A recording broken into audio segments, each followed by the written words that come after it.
And ఇంకోటేంటంటే late ఏజ్‌లో marriage చేసుకున్న వాళ్ళకి బిఫోర్ గనుక అబార్షన్స్ ఏమన్నా అయ్యుంటే ఆ ప్రీవియస్ హిస్టరీ కూడా తెలుసుకుంటారా డాక్టర్ గారు? ఎందుకు ఈ ప్రాబ్లమ్ వచ్చింది ఇన్‌ఫర్టిలిటీ అనేది? అవును. తెలుస్తది. ఎందుకంటే ఇప్పుడు పేషెంట్ చెప్పకపోయినా గూడా వాళ్ళ ఎగ్జామినేషన్ చేస్తే వాళ్ళ ప్రీవియస్ హిస్టరీ ఆఫ్ అబార్షన్ ఉంది అని తెలిసిపోతది. హ్మ్. ఎందుకంటే లోపల యోని భాగం అనేది ఏమై ఉంటదంటే డ్రై అయ్యి ఉంటది. హ్మ్. అక్కడంతా కొన్ని చేంజెస్ అనేది జరుగుతాయి. హ్మ్. సో, ఫ్రీక్వెంట్ అబార్షన్ జరగడం వల్ల ఏమవుతదంటే వాళ్ళ పెల్విక్ సిస్టము లేదా వాళ్ళ ఫీమేల్ రిప్రొడక్టివ్ సిస్టమ్ అంటాం. అది వీక్ అయ్యి ఉంటది. హ్మ్. ఎందుకంటే abortion is equal to pregnancy.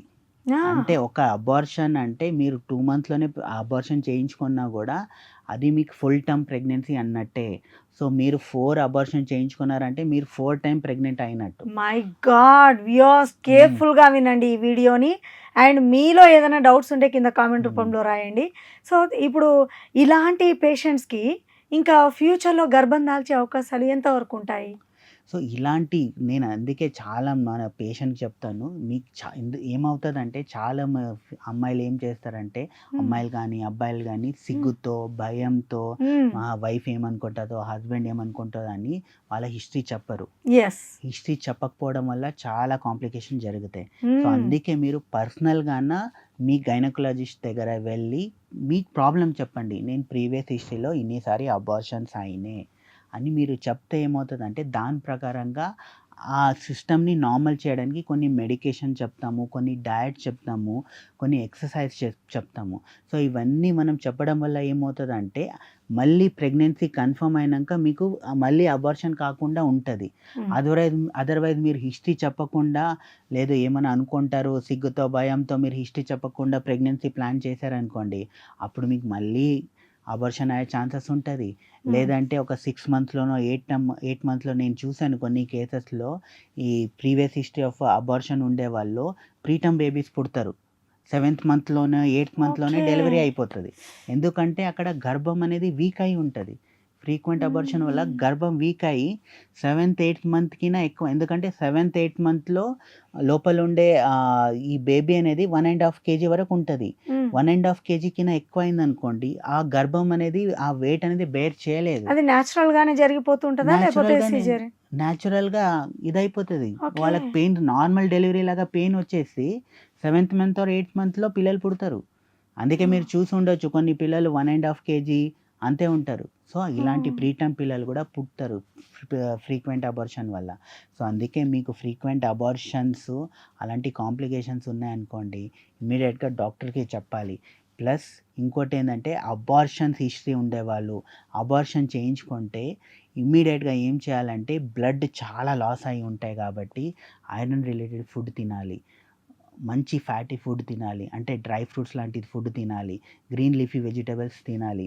దాంతో పాటు మనం ఏం చేసుకోవాలంటే పెల్విక్ మజిల్‌ని స్ట్రాంగ్ చేసే ఎక్సర్సైజ్ చేయాలి. సో, కీగల్ ఎక్సర్సైజ్ అంటాం. సో, అలాంటి ఎక్సర్సైజ్ చేసుకుంటా వస్తే ఏమవుతదంటే మీ రిప్రొడక్టివ్ సిస్టమ్ అనేది ఇంతకు ముందులాగా 100% ఫిట్ గాదు. కానీ అట్‌లీస్ట్ 80% అనేది ఫిట్ అవుతది. లేదంటే మీరు అబార్షన్ చేయించుకున్నారు, సరేలే ఏమవుతదిలే అని వదిలేసి వెళ్లారనుకోండి, మీరు ఫ్యూచర్‌లో కాంప్లికేషన్స్ అనేది వస్తాయి మీకు.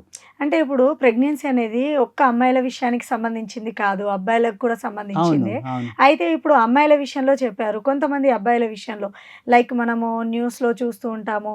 సాఫ్ట్‌వేర్ ఎంప్లాయీస్, హ్మ్. యంగ్‌స్టర్స్‌లో ఆ! ఆ! కొంతమందిలో పిల్లలు పుట్టకపోవడం లాంటివి చదువుతూ ఉంటాము. అవును. వాళ్ళ వాళ్ళ వృత్తిరీత్యా హ్మ్. సో, కొంతమంది యంగ్‌స్టర్స్‌లో పిల్లలు పుట్టకపోవడము, వాళ్ళు లేట్ ఏజ్‌లో మ్యారేజ్ చేసుకున్నప్పటికిని పిల్లలు పుట్టకపోవడము. నిజంగా సాఫ్ట్‌వేర్ ఎంప్లాయీస్‌లో ఈ ప్రాబ్లమ్ ఉందంటారా? అంటే నేను చూసే 90% పేషెంట్స్‌లో సాఫ్ట్‌వేర్ ఎంప్లాయీస్‌లో ఈ ప్రాబ్లమ్ ఉంది. వై? ఎందుకు అంటే ఒకటేందంటే software employees are high paying salary. Okay. Okay. So, high paying salary అంటే వాళ్ళ ప్రొఫెషనల్ లైఫ్ గూడా అలాగే ఉంటది. ఒక హై మెయింటెనెన్స్. హ్మ్. సో, వాళ్ళేముంటది, సో, జాబ్ రావంగానే ఏమవుతది, మంచి ఇల్లు కొనాలి. మంచి గేటెడ్ కమ్యూనిటీలో 2,00,00,000 ఇల్లు కొనాలి. మంచిగా ఒక పెద్ద కారు 35 లక్షల కారు కొనాలి. ఇంకా సాటర్‌డే, సండే అవ్వంగానే పబ్బెళ్ళాలి. సో, ఇలాంటి లైఫ్ స్టైల్ మెయింటైన్ చేయడం వల్ల ఏమవుతదంటే, వాళ్ళలో ఇప్పుడు మంత్ ఎండ్ అవుతది. అంటే వచ్చిన డబ్బులంతా ఇలా ఖర్చు పెట్టడం వల్ల ఈఎంఐ ఇవన్నీ వల్ల ఏమవుతుందంటే వాళ్ళలో స్ట్రెస్ లెవెల్ అనేది ఎక్కువ ఉంటుంది. ఒకటి ప్రొఫెషనల్ స్ట్రెస్ లెవెల్, రెండోది ఏంటంటే ఈ ఫైనాన్షియల్ స్ట్రెస్ లెవెల్. అంటే ఈ పాష్ లైఫ్, లగ్జరీ లైఫ్ వల్ల ఏం చేస్తున్నారంటే కంప్లీట్లీ ఈఎంఐలో బతుకుతున్నారు. ఈ ఈఎంఐ వల్ల ఏమవుతుందంటే వాళ్ళు కంప్లీట్లీ నెల అవ్వంగానే ఇక ఫస్ట్ రావంగానే ఏంది ఆ ఈఎంఐ కట్టాలి, ఈఎంఐ కట్టాలి. ఇవన్నీ వల్ల ఏమవుతుందంటే స్ట్రెస్ పెరుగుతుంది. స్ట్రెస్ పెరగడం వల్ల ఏమవుతుంది, ఎంత ఎక్కువ స్ట్రెస్ ఉంటుందో అంత మీ టెస్టోస్టెరాన్ హార్మోన్ అనేది తగ్గుతూ వస్తుంది.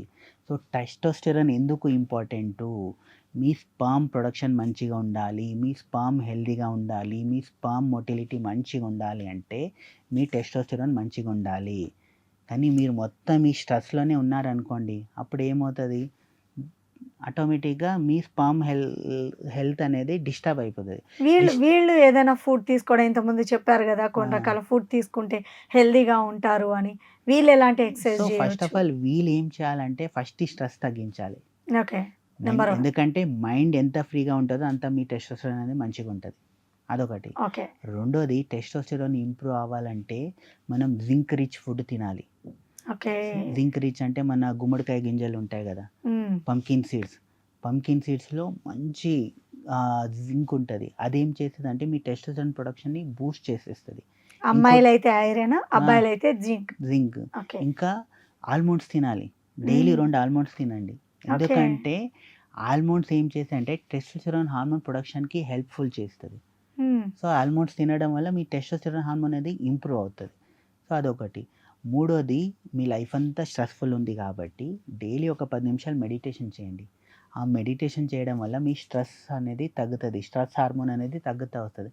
స్ట్రెస్ హార్మోన్ తగ్గిందంటే ఏమవుతుంది, న్యాచురల్గా టెస్టోస్టెరాన్ హార్మోన్ అనేది ఇంప్రూవ్ అవుతుంది. అదొకటి. ఇంకా లాస్ట్లో చెప్పాలంటే సాఫ్ట్వేర్ లైఫ్ స్టైల్ ఎలా ఉంది చెప్పండి. పొద్దున్న నుంచి రాత్రి దాకా కూర్చొనే జాబ్ చేస్తారు. మంచి ఏసీ రూమ్ ఉంటుంది. అది డే షిఫ్ట్ అయినా నైట్ షిఫ్ట్ అయినా కూర్చొని జాబ్ చేస్తారు. 10, 11, 12 వరకు పని చేస్తారు. 12 వచ్చిన వెంటనే ఏం చేస్తారు, రాత్రి 12 గంటలకు వచ్చి మంచిగా బిర్యానీనో, పిజ్జానో, బర్గరో, దాంతోపాటు థమ్స్అప్, కూల్ డ్రింక్స్ ఏదో ఒకటి తీసుకుంటారు. ఇవన్నీ తీసుకోవడం వల్ల ఏమవుతుందంటే ఒబేసిటీ, ఫ్యాట్ పెరుగుతుంది. ఎంత ఫ్యాట్ పెరుగుతుందో అంత అంటే మీకు బ్లడ్ సర్క్యులేషన్ అనేది స్లో అవుతూ వస్తుంది. సో బ్లడ్ సర్క్యులేషన్ స్లో అవుతూ వచ్చిందనుకోండి, అప్పుడు మీలో అంగస్తంభన ప్రాబ్లం కానీ, శీఘ్రస్ఖలనం ప్రాబ్లం కానీ, ఇలాంటి ప్రాబ్లమ్స్ రావడం స్టార్ట్ అవుతుంది. సో అందుకే మీరు ఏం చేయాలంటే కంపల్సరీ ఫిజికల్ యాక్టివిటీ చేయాలి. డైలీ ఒక అరగంట కంపల్సరీ కీగల్ ఎక్సర్సైజ్ కానీ, యోగా కానీ, లేదా జాగింగ్ కానీ ఇలాంటివి చేయడం వల్ల ఏమవుతుందంటే ఫస్ట్ మీ బాడీలో ఉండే ఫ్యాట్ అనేది తగ్గుతూ వస్తుంది. సో మీ బ్రెయిన్కి, మీ సెక్షువల్ ఆర్గాన్కి బ్లడ్ సర్క్యులేషన్ ఇంప్రూవ్ అవుతూ వస్తుంది. ఇది ఇంప్రూవ్ అవుతూ వచ్చింది అనుకోండి, ఆటోమేటిక్గా మీ అంగస్తంభన కానీ, అంటే మీ ఎరెక్షన్ ఇంప్రూవ్ అవుతూ వస్తుంది. టైం పీరియడ్ అనేది ఇంప్రూవ్ అవుతూ వస్తుంది. సో ప్రతి ఒక్కరు, ఎవరు అంటే జనరల్గా సాఫ్ట్వేర్ ఎంప్లాయ్ అనే కాదు, ఎవరు సిట్టింగ్ జాబ్లో ఉన్నారు, సో అలాంటి వాళ్ళు కంపల్సరీ స్ట్రెస్ తగ్గించాలి, హెల్తీ ఫుడ్ తినాలి, రెగ్యులర్ ఫిజికల్ యాక్టివిటీ చేసుకుంటూ వస్తే ఇన్ ఫ్యూచర్లో మీకు స్పామ్ కౌంట్ అనేది మంచిగా ఉంటుంది. ఇన్ఫర్టిలిటీ లాంటి ప్రాబ్లం రాకుండా ఉంటాయి. అదర్వైజ్ ఏమవుతుందిలే తర్వాత చూసుకుందామని వదిలేస్తే ఏమవుతుందంటే తర్వాత 35 ఏజ్ తర్వాత లక్షలు ఐవీఎఫ్కి అన్ని దానికి లక్షలు పెడుతున్నారు కానీ సక్సెస్ దొరకలేదు. ఎందుకంటే అదొక ప్రొసీజర్ మాత్రమే. మీరు మొత్తం మీ లైఫ్ స్టైల్ వల్ల మీ బాడీని మొత్తం డ్యామేజ్ చేసుకున్నారు. అందుకే పెద్దలు అంటారు కదా, ఏజ్లో జరగాల్సిన ముచ్చట ఏజ్లో జరగాలి. అవును. సో చాలా మంది ఏం చేస్తారంటే ఆ పాత చింతకాయ పచ్చళ్ళ మాట్లాడొద్దు, మా జాబులు ఇలాంటివి, మేము లైఫ్లో సెట్ అవ్వాలి, మీరు అన్నట్టు కారు, బిల్డింగ్ ఇవన్నీ కొనుక్కున్న తర్వాతే మ్యారేజ్ అనుకునే యంగ్స్టర్స్కి ఈరోజు మన వీడియో చాలా యూస్ఫుల్గా ఉంటుంది అని నేను భావిస్తున్నాను. Thank you so much doctor గారు, వాల్యుబుల్ సజెషన్ ఇచ్చారు. సో తెలుసుకున్నారు కదండి, సెలబ్రిటీస్ లేట్ ఏజ్లో మ్యారేజ్ చేసుకున్న వాళ్ళకి హెల్దీ పిల్లలు పుడుతున్నారంటే దానికి రీజన్ ఏంటో చాలా క్లియర్గా ఎక్స్ప్లెయిన్ చేశారు కదా. మరి ఎగ్ ఫ్రీజ్ చేసుకునే ఫెసిలిటీ అందరిలో ఉండొచ్చు, ఉండకపోవచ్చు.